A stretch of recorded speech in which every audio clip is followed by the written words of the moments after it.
here, and let that be your welcome for the next hour. We have with us one of our favorite, most requested guests, Hotep Jesus.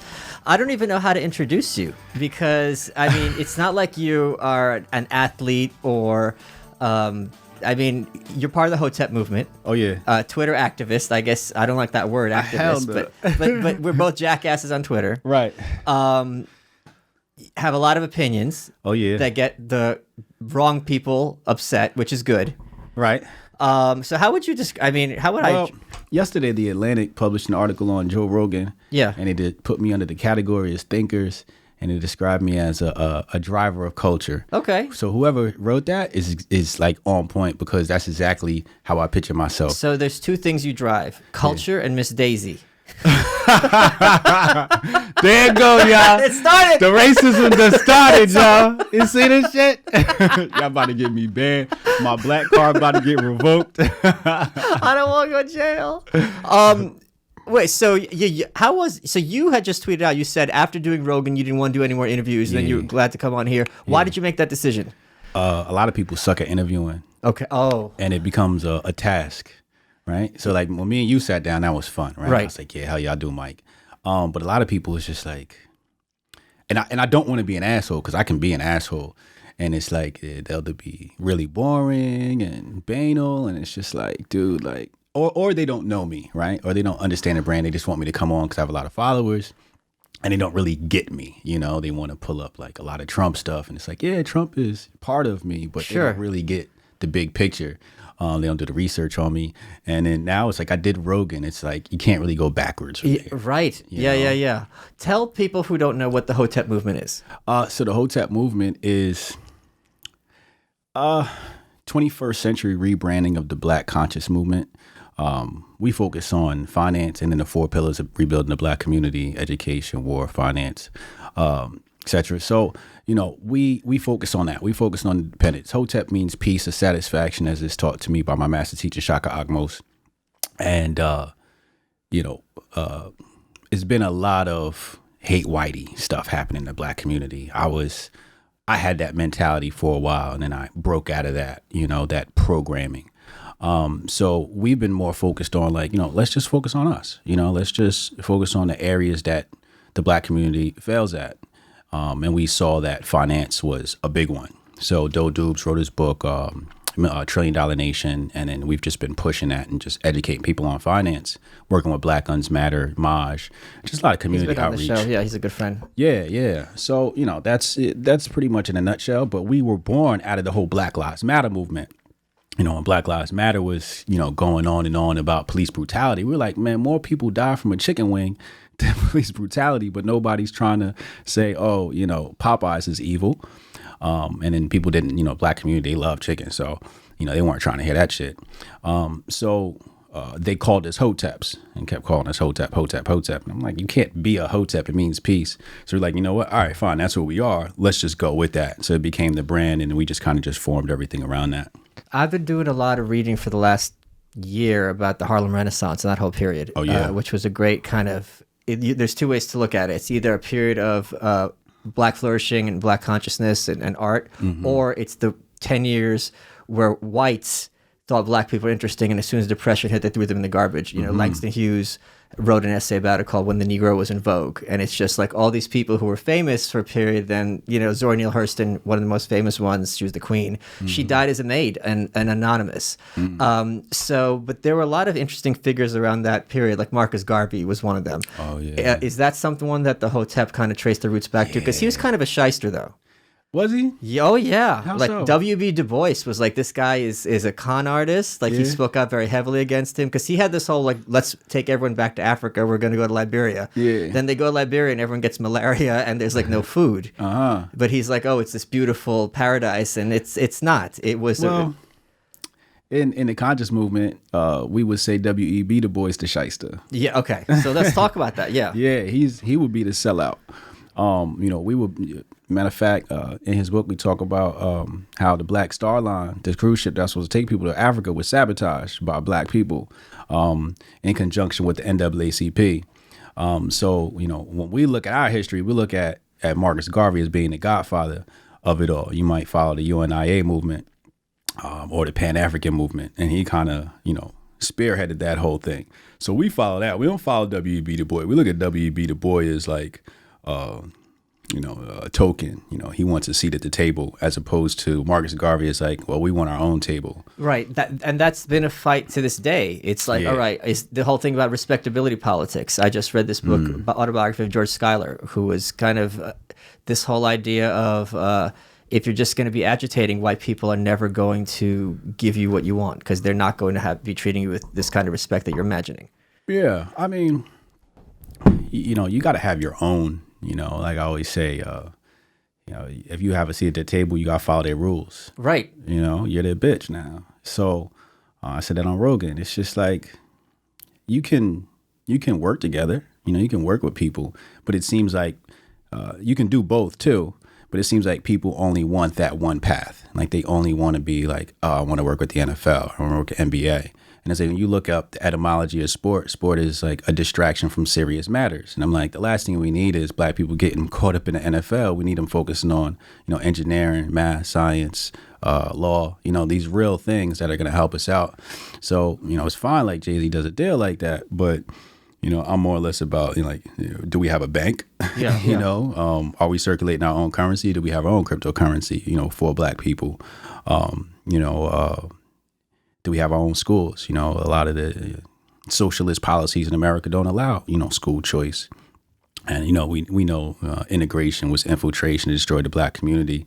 So, we don't believe in like segregation or separate but equal, whatever that stuff is, but freedom of association, and it seems like all the left wing black folks they want to be with whitey. You know what I mean? It's just like, you could do that, but don't look at me crazy because I want to build my community up.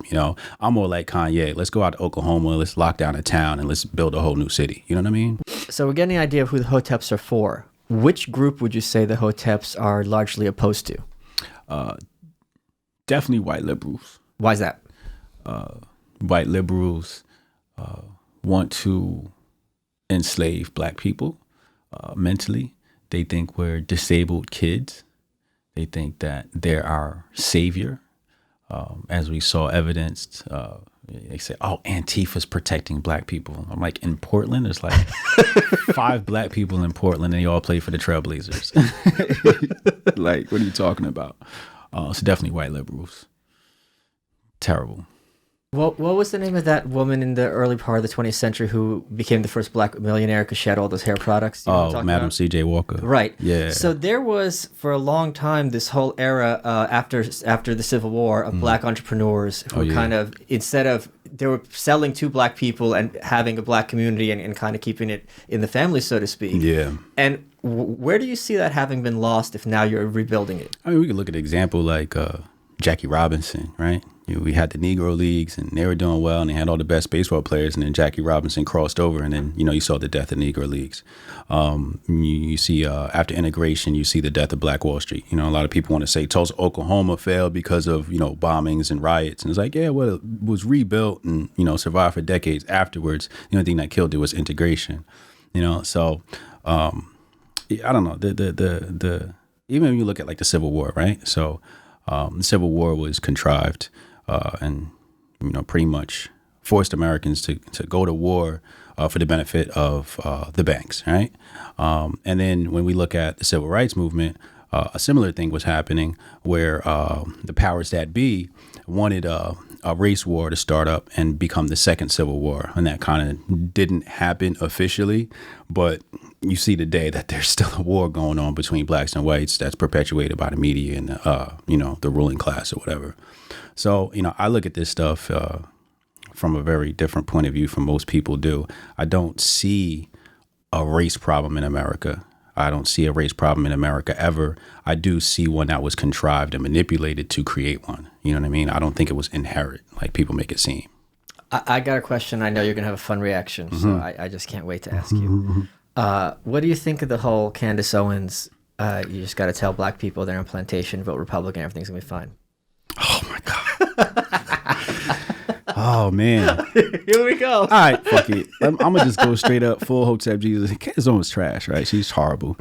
She's a horrible individual. Her personality's horrible, and I'm saying it's from personal experience. You know, like when the whole thing happened with TPUSA when they banned me or whatever. And I forgot about that. That's right. Okay, yeah. Yeah, they banned me from their event. They called me anti-Semite and all this other dumb shit.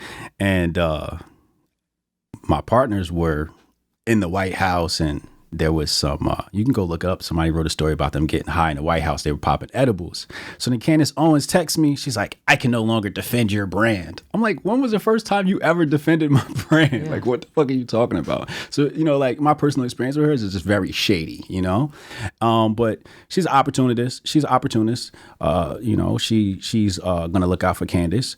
Her, you know, allegedly supposed to be reaching out to black people, get them to become Republican, but she's failing at that. She's doing the opposite of what you should be doing if you want to reach out to the black community. It seems to me like she's more providing cover for middle-aged whites, right? Yeah. To be like, oh, look, we have someone who's saying these things we like, and now we can just not even think about these issues. Yeah, I mean, look at when she was in Congress. You know, she was basically in Congress to defend white people. And I was just like, yeah, I called a black woman to defend y'all, and she took that, you know? So, I don't know. She's a pawn in this whole thing. She's married to a white man or engaged to a white man. So, I don't know how you expect to reach out to the black community when you have that type of attachment. Maybe you can, maybe you can't. I don't know. A lot of our, you know, ancestors, Frederick Douglass ended up marrying a white woman. You know what I mean? So, I don't know. But her, you know, white people love her, right? You know, white conservatives, they love her. But it comes down to people saying what you want to hear, right? Like that's the difference between me and her, right? I might say some things that you want to hear, but I'm going to say a whole lot of things that you don't want to hear either. And I'm going to keep it real with you because, you know, I care about people, period, across the globe. I care about America. I care about the future of America. I care about the fact that America is not a capitalist nation. It's a communist nation. It's a socialist nation. And I care about that, you know. So I'm going to tell people, I'm going to expose that the GOP is still communist and socialist. Whereas her, she's not going to expose a lot of stuff. Maybe because she don't know. But she's not going to keep it real. You know what I mean? She's just going to play the game. And that's why, you know, she gets the Fox News looks and all of that stuff like that because she's going to say what they want to hear. I can't wrap my head around, being from New York, I can't wrap my head around the idea of going to like a black doctor or a lawyer or even some work in an office and be like, you're on a plantation and be like, what do you, I have suits. What are you talking about? It just seems very weird to me. Yeah. When I was on the Wayne Dupree show, I said, you know, there's two plantations. The Republicans, the plantation, they got white slaves over there. You know, so we're all slaves to the system. You know, from the day you're born, you're enslaved to the system. So when she says that plantation thing, it's just like, that's not going to resonate with black people calling them slaves, you know? So, and then the whole fallout with Kanye, whatever, I don't know what happened with that, but like, how do you fumble that? Right. Yeah. You know, and for me, you know, if I was in a position, right, and I had TPUSA and I'm, you know, director of communication of TPUSA, and then I have Kanye over here, I probably would quit my job and go with Kanye full time. You know, that's just me. And she would rather, I guess, do the TPUSA, and I can't make that decision for her. You know, it's her life. You know, that's her decision. But the fact that she fumbled that in the end and completely destroyed that, now it just makes me look and see, like, how'd you mess that up? You know? And he was mad. You know, he saw what he said. It's just like, how do you piss off Kanye? You and I both love humor. We have a dark sense of humor. We both love memes. But there's someone who I think we are on opposite sides of. You have had it up to here officially with Marianne Williamson. What was it that you were like, all right, I can't hear this woman's name anymore? Well, I haven't had it up to there. You said, I never want to hear this woman's name again. In those words. When did I say that? On Twitter. Did I? Because I did the math, because she's saying, all right, we need like 150 million for slavery. I remember I did the math. I go, that's like 12 grand a person. So if you're going to say you owe reparations, 12 grand's not, would you sell your grandma for 12 grand? No. Then I went to the math and I said the average slave costs more than she was offering. Yeah, I did say that. I do remember that. I mean, just to shout out my disclaimer, I'm hyperbolic. So, you know, but yeah, that was a horrible take from her. Yeah. You know, it's like 12K. That's what we're worth. fuck you. You know what I mean? I want tax exempt status, you know, and I believe that there's a serious case for people to get tax exempt status, the Irish, the Italians, white women. You know, if we look at what white women had to go through, I believe in the 20s or 30s with Tammany Hall and the prostitution rings. So there's a lot of people that can get reparations from the United States, but I think the real thing is tax exempt status. But when people want to throw us fiat notes that have a 2%, inflation rate or depreciation rate every year, it's just like, you know. So you guys, the Hoteps love Ron Paul. I like Ron Paul. Yeah. I won't say I love him, but I like what he stands for. You know, if he's the only one talking about ending the Fed and ending the wars. Right. And that's why I like him, you know. But I don't know. Marianne's she's unique because I think she's a liar, right? I think she's pretending. I think she's acting. But if she's genuine, I'm like, oh, this is kind of cute. Like, she's a middle-aged white woman. You know, I got my mall movement going. I'm like, this is cute. You know, she's got black people breaking down in church for, you know, saying this prayer and repenting white people for their sins of the past. And I'm like, oh, that's cute. That's a good gesture. And she's done some other things that, you know, are kind of spiritual in essence. So her energy and her vibe, if she's genuine, I like it. I don't think she's genuine, though. Well, here's why I think she's genuine. Okay. She started a charity in the 80s where people who had AIDS or other illnesses, they got free food delivered to their house, 3 meals a day. And it's been going on for now since the 70s or 80s. Okay. She's never mentioned this once on those debates. Okay. And to me, that's the difference between someone who's actually cares and someone who's a sociopath and is trying to get over. So when I find out someone secretly is doing really cool things and helping people, I'm like, all right, you have a lot of, like, when I find out someone like has adopted kids, I'm like, all right, you have a lot of, you saved some lives. That's more than I can say. Yeah, so I'll do a 180 on that right now, you know. I'll take your word for it. I said it on the Hotep's Been Told You. I said on our show, I said, I kind of like her. And I did say that. You know, if she's genuine, I do like her out of the pile of people we have. I just think the way that sometimes white people reach out to the black community is the wrong way to do it. But I don't think that they do it on purpose. I just think it's a lack of, I think it's just ignorance, you know. So what would you say is the wrong way that they do it, and what would be the right way? Well, I mean, the wrong way is like when we look at Africa, they're like, oh, let's send clothes and food. And it's like, that's how you destroy an economy, right? You know, so you have people who are there on the ground who are tailors that make clothes. Then we send down, you know, our Super Bowl jerseys from the losing team or the T-shirts. And now there's piles of clothes there. Now people don't have to support the local shops. So you destroy that economy. Now those people are on the unemployment line. Now they need those Super Bowl shirts. You know, same thing happens with food. When the UN sends food aid, I'm like, okay, that's another country that's going to be destroyed. And I see a lot of people do that with the black community where they try to throw money at it. Like, you can't throw money at the problem. I think Scott Pressler is probably closer to the solution, where now you need boots on the ground, go out there and start cleaning up, talking to people, being in the community, spending your time.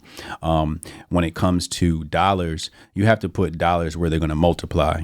You know, we see what they did in Newark.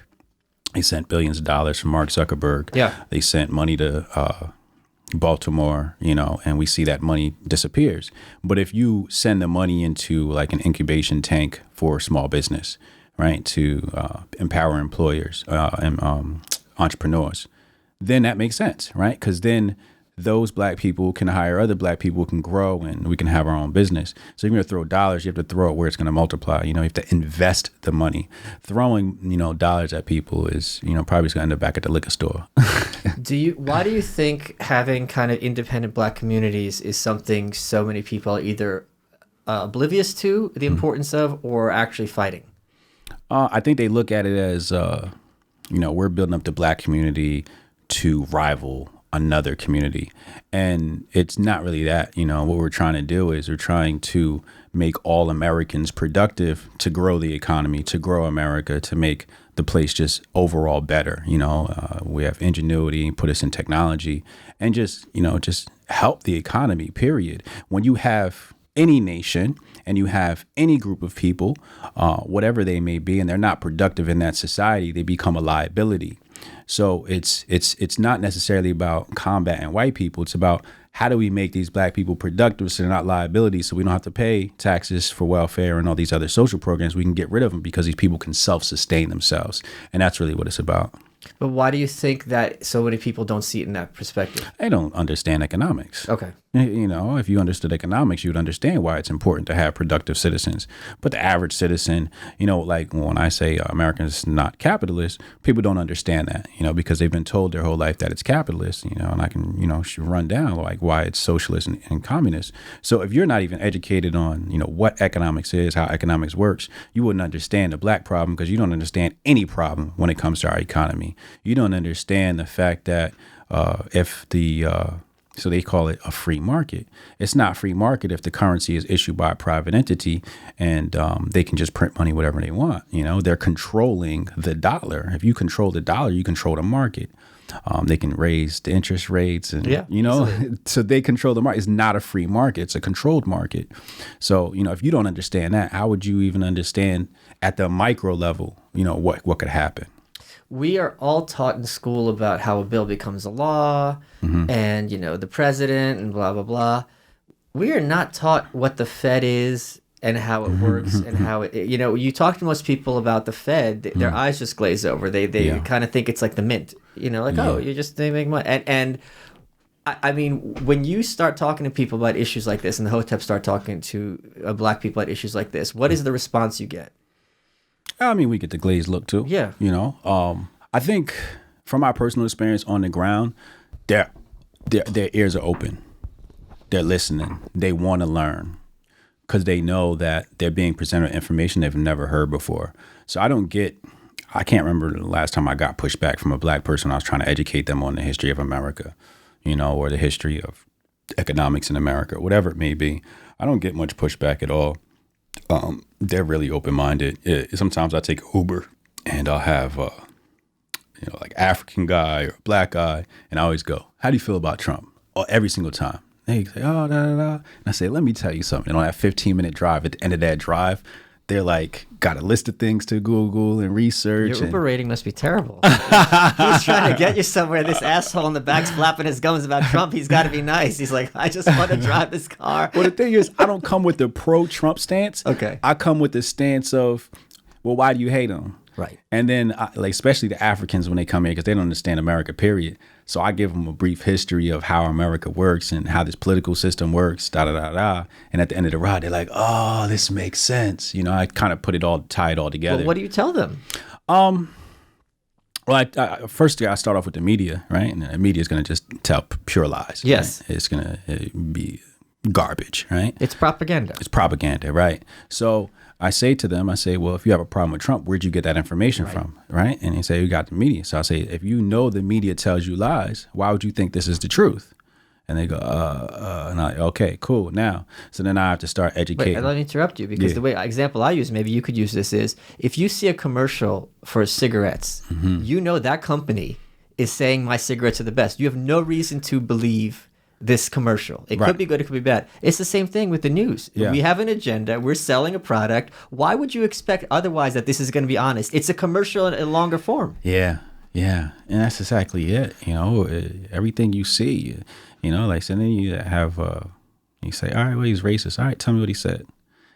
And they can never tell you what he said. Or if they do, you know, then I'm like, all right, well, that's not the full and complete sentence. Like, let's complete that sentence, you know, and then I tell them and they're like, oh, okay, da, da, da. But really, I come from a perspective of, I say, fuck the white man. Let's remove him from the equation completely. When they say like white nationalists, you know, or Nazis, I say, you know, that ain't got nothing to do with black people, right? That shit ain't got nothing to do with us. You know, this GOP versus DNC. I'm like, that's all white folks, bro. Like, why are you worried about what white folks are doing? You know, what about our community? And I'm like, don't you see that they're using Trump to get you to put your nose in white folks' business? You know what I mean? Like, it's not our business. And you say, you know, this systemic racism, systemic white supremacy. And I'm like, so if you think the whole system is racist, why are you participating in it? Why don't you go build your own system? And, you know, that kind of gets the wheels turning. But, you know, it just comes back to the fact that, you know, they don't understand politics. I could ask them one question and just, you know, put them on their heels. And then usually when you ask somebody a question and they can't answer it, they turn it to a student. And then from there, I just got to lecture them and give them history and so on and so forth, you know. What do you get the biggest pushback over? Where, like online? No, just in general, yeah. In general, aligning with Trump and Trump supporters. A lot of people don't understand that.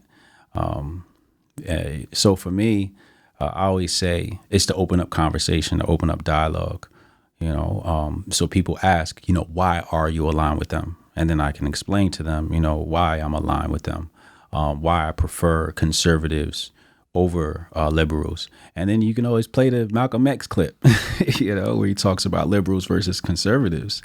And it's like, well, you trust Malcolm X, right? That's one of your leaders, right? Well, you're not going to listen to him? You think he's wrong in this case? What did he say? He said, you know, liberals are like wolf in sheep's clothing. You know, and then you can always go back to the Fabian Society and the fact that their logo is a wolf in sheep's clothing. That's in my book. Yeah. Oh, it's in your book. Yes, the Fabian Society. Yeah, in Britain. And then they changed it to a tortise. Right. Because it was too obvious. Yeah. People who are listening who haven't read my book. First of all, if you haven't read my book, stop listening to my show, you asshole. You free rider. I don't play that shit. For those who don't know, they were a British society. Yeah. They were the forerunners of the current Labour Party, one of the two big parties in Britain. Mm-hmm. And their logo, because they wanted complete socialist takeover of the UK, complete. Mm-hmm. Their logo literally was a wolf in sheep's clothing. Yeah, because they said we're gonna take over, and we're just pretending we're not radical socialists. Right. Then they were like, maybe this is too on the nose, so they changed it to a tortoise, because slow and steady wins the race. So gradual socialist domination of the entire country. Yeah, they implement socialism step by step, little by little. Death by a thousand cuts. Right. So, when you, so a lot of people don't even have that history, right? So Wait, and I gotta say one more thing. Yeah. We are so trained by the media that if you told someone, oh, this Labour Party, their symbol used to be a wolf in sheep's clothing, they'd say, that's crazy conspiracy talk.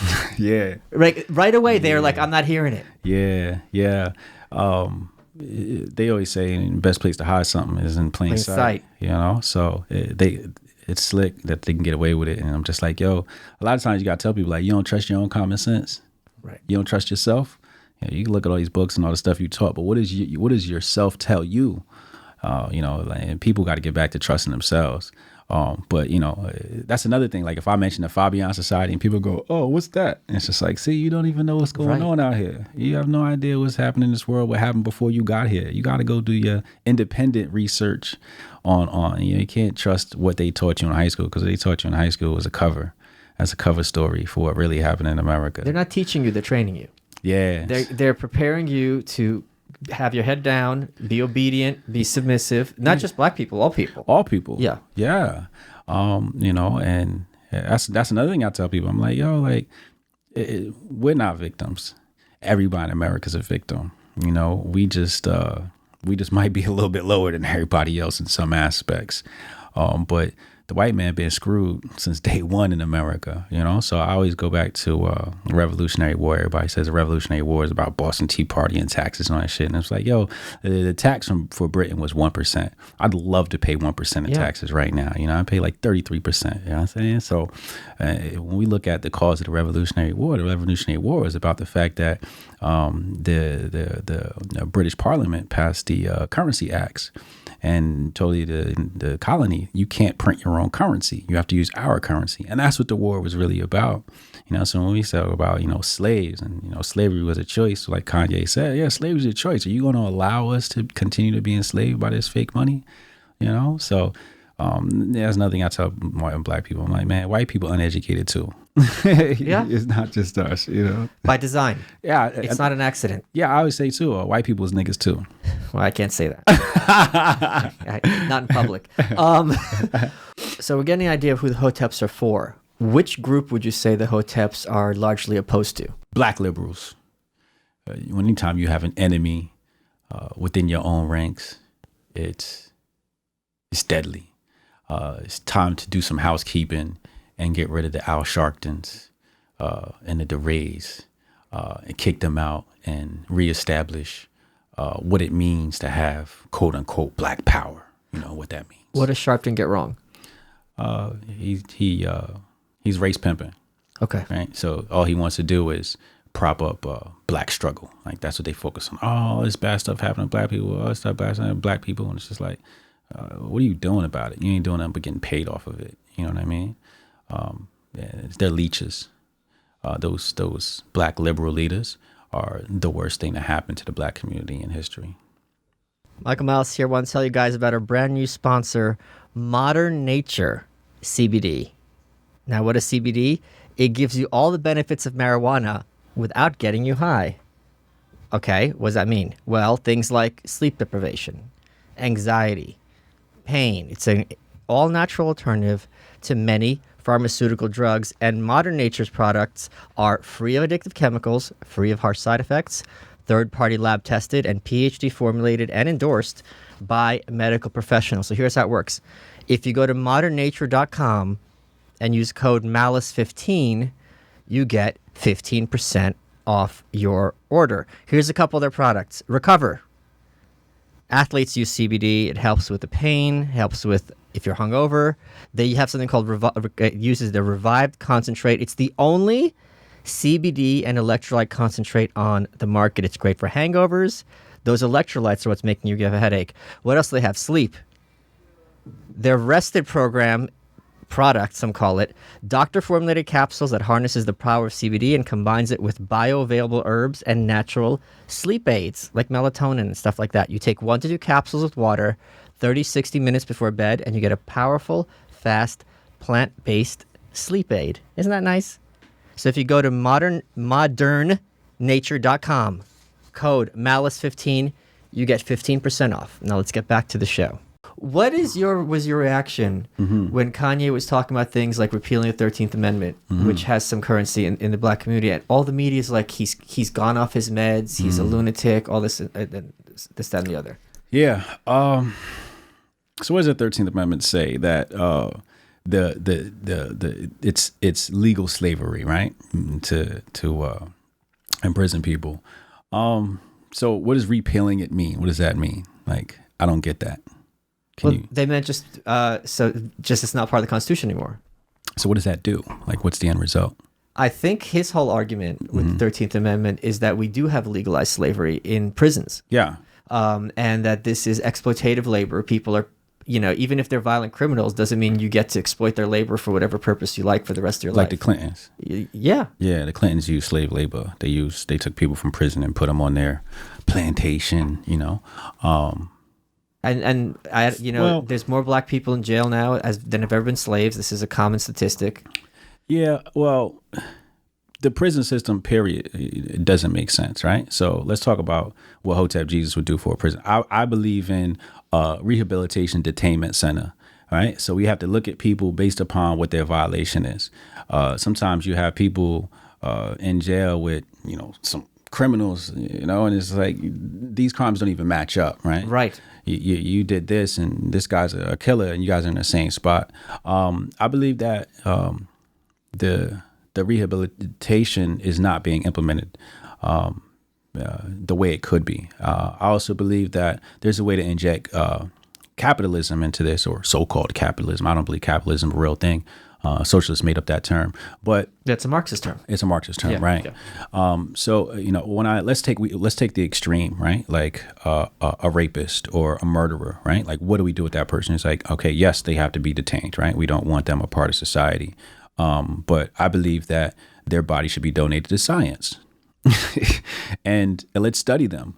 Let's put our best psychologists on that matter and figure out what's going on with these people, and how they got like this, and let's do studies and let's publish those studies, and that's the way I would handle the extreme. And then you can kind of go on, we can put a team together and figure out how to reform this prison system. So you could repeal it, but then what comes next, right? And I think a lot of people want to repeal stuff, but they don't talk about what comes next, right? So I think you got to take the conversation to the next level. But I think, prisons just not. I mean, look at some of the prisons down south. Like, dudes got TVs and cell phones, and they're just chilling. But you go to China, it's like it ain't like that in jail. No, you don't got. Not only do you not have TVs, you don't have kidneys. They take the kidneys away? Oh yeah, they're big on organ harvesting now. This has been proven, and there's like 1 million of these. I forgot the term. These Muslim minorities, and they have them in concentration camps, and the women are often forced to have abortions like 8 months in. 8 months. I mean, violently. Yeah. And it's indisputable that they're harvesting their organs. I mean, this. We talk about how bad America's prison system is, and that's true, but we are so oblivious. And this is another, in my opinion, failing about the corporate press. Like, you want to talk about Putin and Russia. The worst of what Putin has done with our democracy, even if everything you're saying is true, compared to what Chinese government is doing right now to Chinese people, is Hong Kong processes. And is insane. Yeah. And you don't hear about it because we got to talk about how someone's getting their feelings hurt on Twitter. Well, we don't talk about it because we're communists too. Yeah. Right. And yeah. they don't realize we're allied with China. You got Trump running cover for, with, the tariffs talk and all that stuff. But they ain't talking about Hong Kong. Right. The day Cassandra Fairbanks and Bridget Fetisi, who are great Twitter followers, they were losing their minds because the Hong Kong situation is blowing up. The Chinese army, which is no joke, is getting ready to mobilize. And Anderson Cooper has on Max Boot, because the National Review had written an article saying he's a jerk. And I'm like, you have a possible revolution / oppression, takedown in a major part of the world. Yeah. And you worry about some dude's feelings getting hurt. It's harder and harder for me how someone can be blue pilled and look at this media and be like, oh, this is normal and appropriate and there's no agenda here. Yeah. I mean, the European communists that run America don't want people to know how bad communism can get. Right. And if they expose what's happening in communist China, the people here that are pushing socialism and communism, people are going to be like, well, do you see what communism happening there? So they got to run cover. Yeah. It's scary. There's someone else that you went after on Twitter, which I was surprised at, Cernovich. Why was there beef there? So that's history. That's personal. Okay. Hoteps first started forming. Some kid tagged me. He goes, how do you feel about white men doing a Hotep documentary? And I didn't look to see where that originated from. I just immediately responded. I said, if there's not equity or some sort of monetary compensation, then I don't want to be involved. And then I tracked back to see where that came from. It was actually Cernovich said he wanted to do a Hotep documentary. So I thought I was being reasonable. And he said, oh, I was going to do this shit for free. And, he called me a bitch and shit like that. And then his goons are saying shit about me behind his back. I don't want to mention their names. Sure. He's a bitch. But, I felt like, all right, this is the typical white liberal shit where you look at black people as some sort of charity. My homie does film work in Hollywood. Who's to say that we couldn't fund this film? Right? Yeah. Who's to say I couldn't have got my guy to partner with your guys and we could have did a 50-50 partnership on the Hotep documentary, right? So to me, it felt like, oh, you just want to own the rights to us and my likeness. I'm not stupid. I understand how this stuff works. The other thing he said was, this isn't for money. I was going to put it out for free. And I'm like, well, who said I wanted to be sold for free? Right. I could call my homie Animal. He can connect me with Jay-Z's people and we can have this thing on Tidal. And $2.99, or we can just distribute it through all the, channels. And that's what you guys are all about. Yeah. Is finance and making money. Yeah, making money. Like, I can't make money off my likeness. Right. And you're going to make money. You might not make it directly, but indirectly having that content boosts your brand. So eventually you're going to get compensated some way. So, I just didn't look at it. I'm like, I still want control when you're using my name. You know what I mean? Of course. I can't have equity. Like I said equity or monetary compensation. I didn't ask for a check. I'm just saying, well, if we're going to do this together, let's do a 50-50 partnership. Yeah. Let's put it together. So I felt disrespected from right there. And I was like, this is the typical white liberal shit that I hate, So ever since that, I just been on his head. And he acts like a little bitch. He's just, he's another grifter. He's a Candace Owens type dude, where he says what people want to hear and, has the worst takes ever. He's running cover for the ruling class, and he's a trash. You have a book. Mm-hmm. What's the name of your book? Twitter Marketing, How to Build a Cult-Like Following, or the digital version is called Dominate Twitter. What are your tips? Can I ask you to give me some tips for free? Yeah. Okay, people should buy the book, but let's have some free advice. Bottom line, marketing is about knowing your audience. Okay. Right? So I know my audience, right? So my audience is primarily conservative, obviously, white male. Is that true? Your audience primarily whites? Yeah. Okay, yeah. interesting. When you go look at the Google Analytics, it's okay. you know, primarily white male, California, between the ages of 35 to 55, like steak. So they have good taste. Yeah, right. LaCroix is probably a primary drink for them, or one of the primary drinks for them. They don't drink soda; they drink water. So could be libertarian. Might like crypto, doesn't understand crypto. So I understand my audience like really well, and that's what you got to know. You got to know your audience. You got to know their language. You got to know.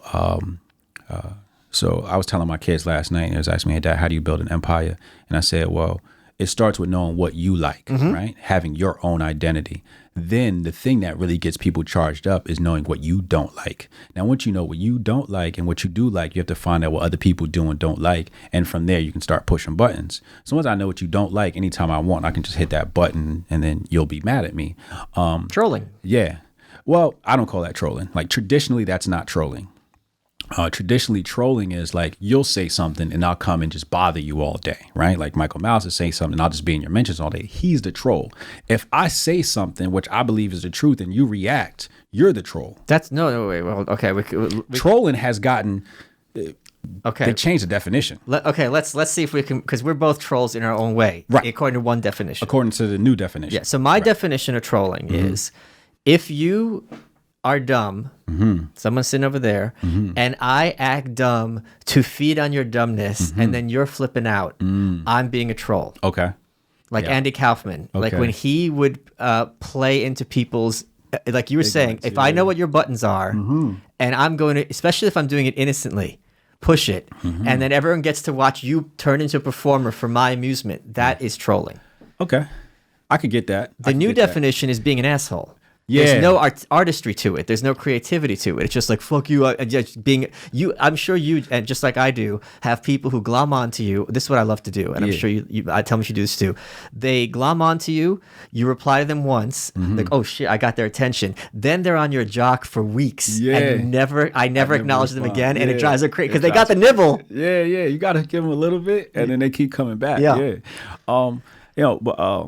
So for example, right, like, if I wanted to quote unquote troll, I'll say America is not a capitalist nation. Okay. Right? Oh, I see what you're saying. Yeah. And that's how I troll. And the boomers are gonna jump on that. Yeah. Oh, you probably like Al Sharpton. Yeah. Right. You see what I'm saying? Yeah. So, but that's me knowing the ignorance. Yes. We're in agreement. Yeah. So I can push buttons and educate at the same exact time. Now, the great part is when I push the button, some people are going to ask, well, what do you mean by that? Yeah. And then that's when the education piece can come in, the conversation can grow. And the people that understand me start filling in my threads with links and backing me up. And then people always say, yo, your threads are the most educational. And it's not even me. I just open the conversation up and then people get like red pilled by my followers. So that's what I would, people say I'm a troll. I'm like, not a troll. I tell the truth that you're not ready for. Yeah. I give you the red pill and it's not my fault that you're stupid. Right? And uneducated, which is a deadly combo. Right. It's not my fault that you're mentally disabled, right? Now can we talk about that term real fast? Like, because people say mentally disabled is something that, might be, we can't say retarded, but you know what I mean, right? Down syndrome, right? That's not mentally disabled, right? That's a disease, right? When I say mentally disabled, I had a friend who caught that. Yeah. They caught Down syndrome. Yeah. Oh my God. So my thing is like, if I give you a piece of information and you don't want to go look it up, you're automatically mentally disabled. You're not able to mentally think. So you're mentally disabled. If you don't want to think, you're mentally disabled. So I can't help that you're mentally disabled. You and I are a little different because if my followers start explaining, I block them. Because I would rather that person be twisting in the wind for my own amusement than actually helping anybody. Okay. But you're actually a much better person than me because you're trying to help people and educate them and bring them out of the darkness. Yeah. And I'm here to be like, oh, no, I'm here for me. And if you want to be a mess, no one's people a lot of times run interference from me, and I say, do not explain me to these, because I think you have more confidence in the average person's capacity to be educated than I do. Probably, yeah, maybe, yeah. Because I think most people on would you agree though that most people on Twitter are not interested in a conversation, they just want to fight? Yes, they don't want a conversation. My followers are highly educated. Yeah. I can't even sell certain products because they'll be too cheap. Like, somebody, can you sell my product? I'm like, no, my followers are affluent. They're not buying this cheap shit. You know what I mean? They want products that cost $100 or better, But, my following, I specifically curate, going back to, the book and everything. So you have to know the type of audience you want. And I wanted a highly educated, highly affluent audience because each one teach one. My followers helped me grow, and the books that I've read were recommended by my followers. So my following helps me red pill people, and that's really what I'm here for. It's like I just want to kick the door open, and then everybody just rushes in. But being that my following knows me. They know my motive. They know my motive is I don't want to tell you what to think. I just want you to think. Yeah. So they know when I tweet something like, America's not capitalist, much of my following will go, okay, I can't wait till you extrapolate on this point, because they know that there's some education coming behind that. So that just goes back to knowing your following and curating following for what you want. So my following is just highly educated, and they want to be red pilled. What would you define being red pilled as? It's levels, right? So, right now there's a third level that I haven't gotten to yet, right?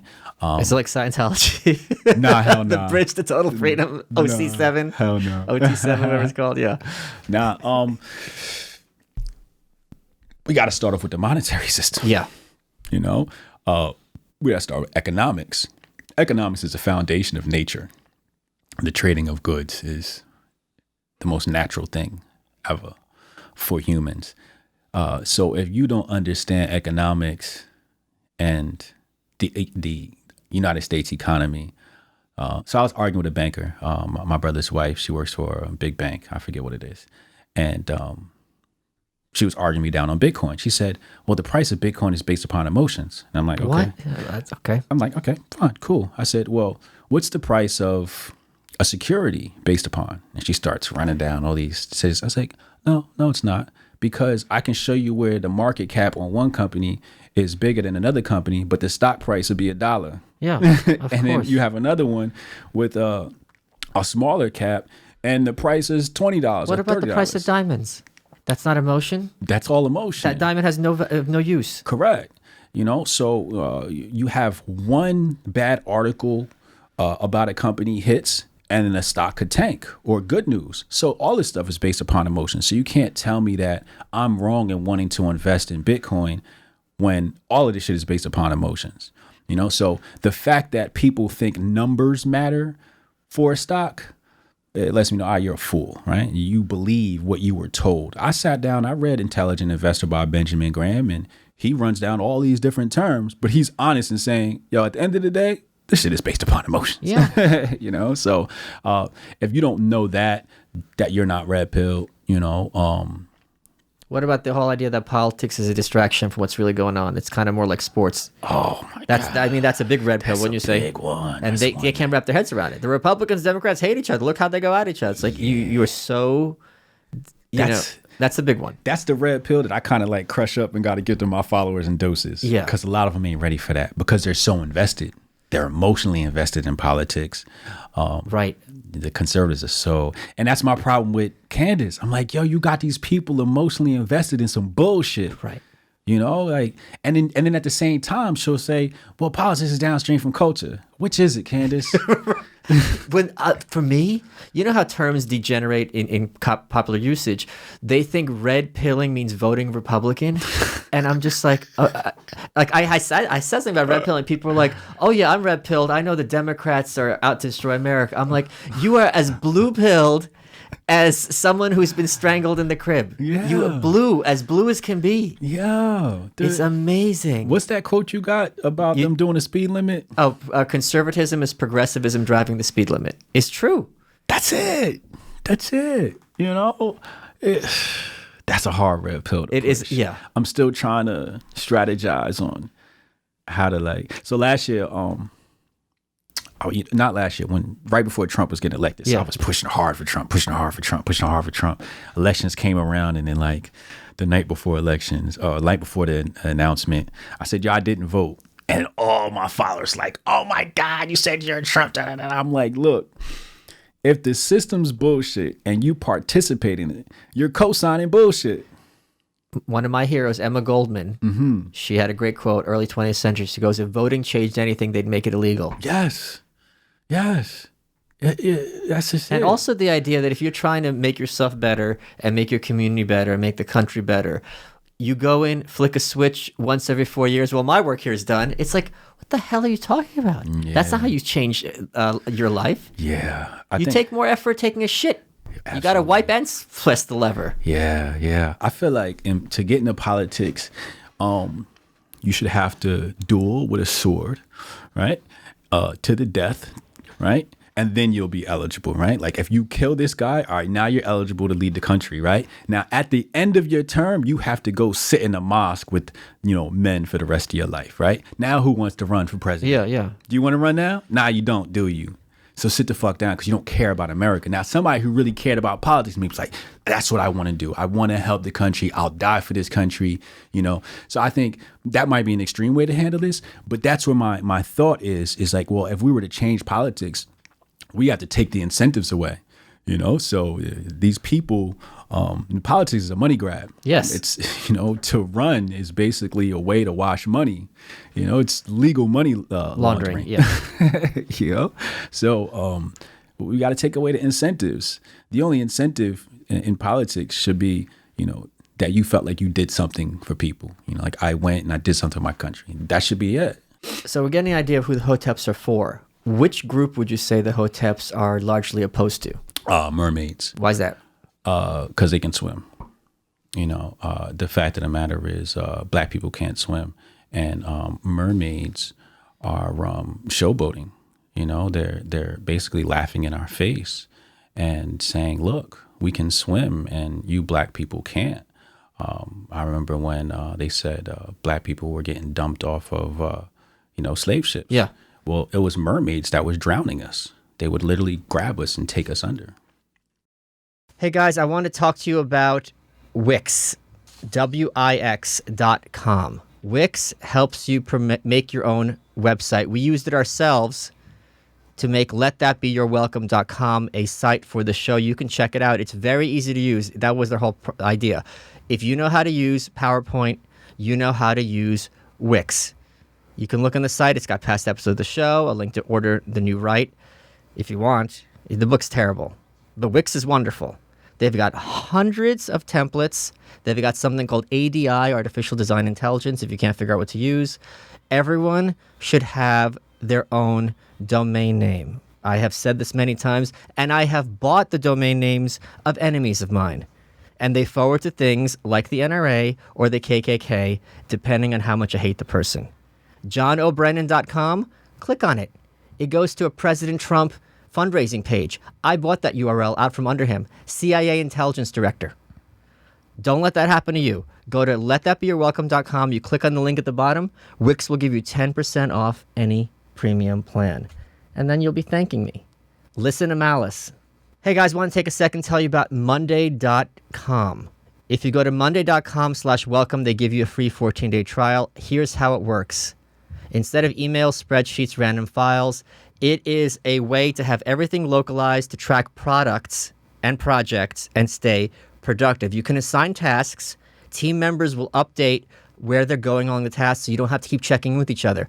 Everyone can work independently. This is a great program to use if you have people who aren't all coming into the office, and it's a great way to get people motivated to work with you because it's like, hey, I can send you updates through this program. You don't have to have conference calls. You don't have to have the emails back and forth. Everything is located on one page, and you can see what everyone is doing at a given time. So it's less annoying for the employees. It's less annoying for the employers. Everyone wins. If you go to monday.com/welcome, they're going to give you a free 14-day trial, no commitment, and it's used for any size. Even if it's just 2 people, you can just, it's kind of like ping pong. You update it, they update it. You don't have to bother each other. You can work at home in your underwear, which I do. It is the best. And speaking of being in my underwear, let's get back to the show. There's two women I'm very curious to hear your thoughts on. Mm-hmm. Okay, first one we're going to go with is, what do you think of Elizabeth Warren and her whole dubious racial history? What's her IQ? I would say it's probably 130. You don't think she's bright? She taught at Harvard. I think she acts dumber than she is. I feel like the more educated you are, the dumber you are. Yeah. You know, if you went to Harvard, you probably got a low IQ. You know what I mean? And also, I feel like the intelligent quotient is based upon a bunch of bullshit, right? It's really just a cognitive test. You know, like how well do you understand your society? But it doesn't measure independent thought, right? So, you know, I feel like she's an idiot. I feel like she might be a little bit of a con artist with that whole Native American thing. But when I look in her eyes, I don't see somebody that's good for America or me. You know, I don't know much about her. So people be like, "Oh, you're in politics." No, I'm not. I don't follow this shit. Right. You know, I might see a couple of tweets and respond, but I really don't follow this shit. You're not following Kamala Harris? She's cute. Really? She got some nice titties. Okay. that's as far as it goes for me. What do you think of someone whose job is being a prosecutor? It's her job. Okay. You know, I couldn't do it. Right. You know, I couldn't be a prosecutor, and I don't know if I could defend somebody who was a murderer. Yeah. You know, but I feel like that's a personal decision, right? I don't want to take away anybody's free will. If that's what you want to be an attorney, you end up being a prosecutor and you lock people up and you feel like that's what you want to do, cool. I don't feel like she should get as much flack. I think it's hilarious that people call her Cop Mala and all that stuff. Mine was Hamala. Hamala? Hamala? What's that? Because she's a pig. Oh my God. Yeah, I mean, the jokes are funny, you know. I rock with it. But again, it's just like politics is a distraction. So it's just, yeah, I don't feed into it much, you know. I just like AOC. And I'm like, oh, how do you feel about AOC? I'm like, she's hot. She's cute. She got some nice tits. Like, she's there to be memes. She's much more of an influence on Republicans than she is on Democrats. Because she makes boomers have someone to hate. Yeah, she's their granddaughter who went to college and now has an attitude, and now they get to yell at her on their Twitter. Yeah, they created her. Yeah, the right wing created AOC. I'm like, yo, she's only big because she pisses y'all off. Right. You know, yeah, you guys created that. And then, you know, so I got pushed back like, oh my God, you can't do that. I'm like, first of all, she's a socialist. Like, I know that. Y'all don't even understand that. Y'all are voting for GOP people, and them suckers are pushing communism and socialism based upon the Fabian Society's turtle method. You know? Right. So pick your poison. Either way, you're getting poisoned, right? But I feel like every time you feed into AOC, you just make her stronger. And then once you make her stronger, it's more likely that she's going to be able to push her policies through, her ridiculous policies that are created by the, you know, Cenk or whoever runs her, you know? But I feel like we have to reduce these women.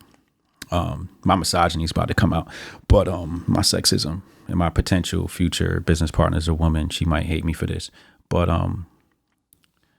you got women in politics. I'm like, I don't like that. You know what I mean? I don't feel like women should be in politics. They should be in the kitchen. You know what I'm saying? They should be assisting men. So when I look at women in politics, I don't take them serious. You know, very few of them, I should say. Very few. So who are the ones that have earned your respect? I can't name one. Like I said, I don't follow politics. Cynthia McKinney, I'll take serious. Okay. I'll take Cynthia McKinney real serious. You know, she seems very objective. You know, but I think there's very few.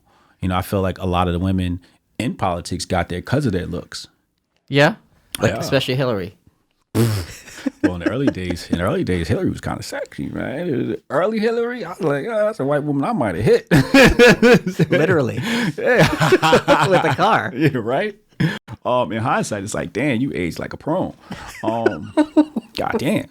You know, but yeah, again, you know, it's just like, yeah, I feel like people feed into the wrong shit, man. We got to reduce these people, man. I'm sorry to the woman that's out there in your audience. She's not listening. No, Right, cool. She knows her place. It's just horrible. Don't apologize to the staff. They know their place as well. We're getting a question from the chat room. What was the response you got after being on Rogan? Oh, well, they destroyed me in the YouTube. But from everybody else, it was, Twitter. It's like, oh my God, this was life changing. This is top 5 episodes Rogan ever. You're amazing. You got me to stop jerking off. Thanks. I'm like, yeah. That's big for me. Because we feed into debauchery too much, and that shit feeds women the power that they have. You know what I mean? But it's been, So when I went to Rogan, I meditated beforehand to get ready for that. I went on there and I said, look, we're not going to go 1,000 with the Hotep. And then he completely disarmed me. He put a magic spell on me. I don't know what he did, but I went Hotep 1,000.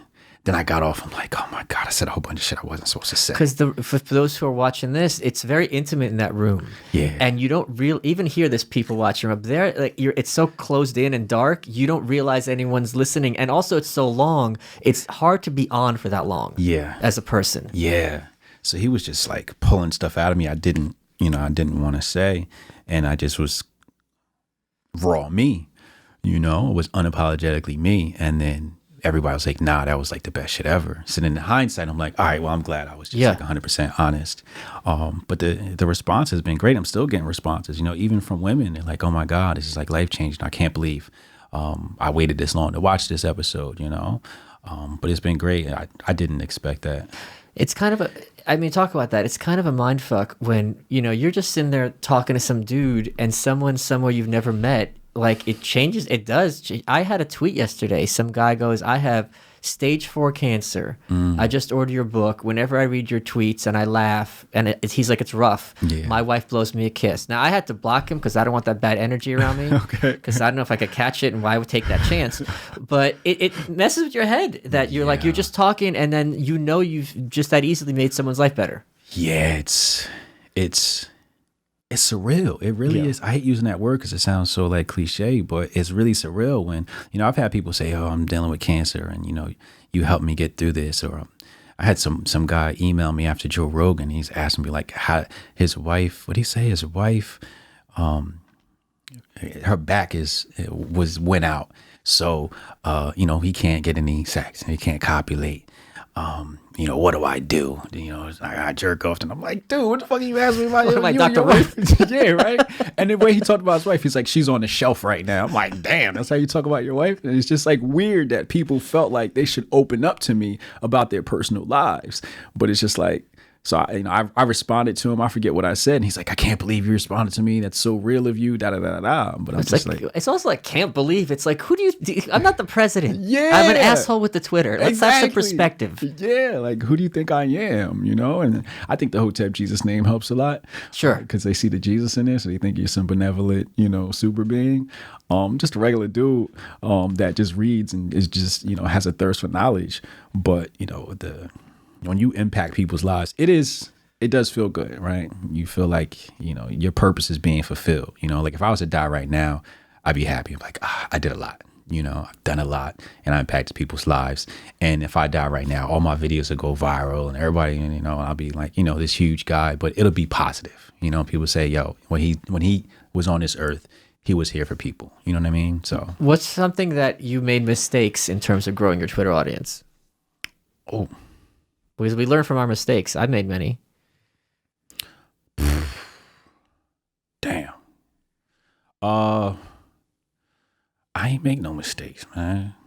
I mean, I made mistakes. What about how your strategy has changed as your audience has grown? I mean, damn. Like, where do I start? I've been on Twitter for like 9 years, right? So let me say my biggest mistake was I had an entertainment blog, right? And my entertainment blog was pushing all this hip hop, pop, culture and all of that. I had a staff of 7 people and, we were doing 1 million hits a month. And then I had a moral change. I didn't want to feed the Black community entertainment anymore. I felt like this is bullshit, Even when I had my blog, I told my staff, I was like, don't publish anything that mentions a rapper going to jail. Right. Because it seems like all the blogs run to say, oh, such and such just went to jail, such and such went to jail, and it goes viral. And don't publish none of that. That we don't need that. Let's just publish good music and push people, that are in the right spot. And I dissolved the blog, and I was just like, oh my God. Probably I should have changed my @name to Hotep Jesus a lot sooner. That was a mistake. At one point, in the early days, you could get, I bought 50,000 Twitter followers for $5 on Fiverr in the early days. Because what I was doing was, follow for follow. This is when I was a rapper, and I was like, I just want plays, and I just wanted hits to my website. I didn't care about growing a following. I just wanted hits to my website. So Twitter had a limit where I think it was a 2-to-1 ratio. So after you followed a certain amount of people, they had to be, following back. So what I would do is I would buy followers so I could follow more people and get more real followers. And it was driving like massive amounts of traffic. Like I said, we're doing 1 million hits a month, unique visitors a month, So that was a mistake. So I had to actually go back and use this service to delete all those accounts. Right? Okay.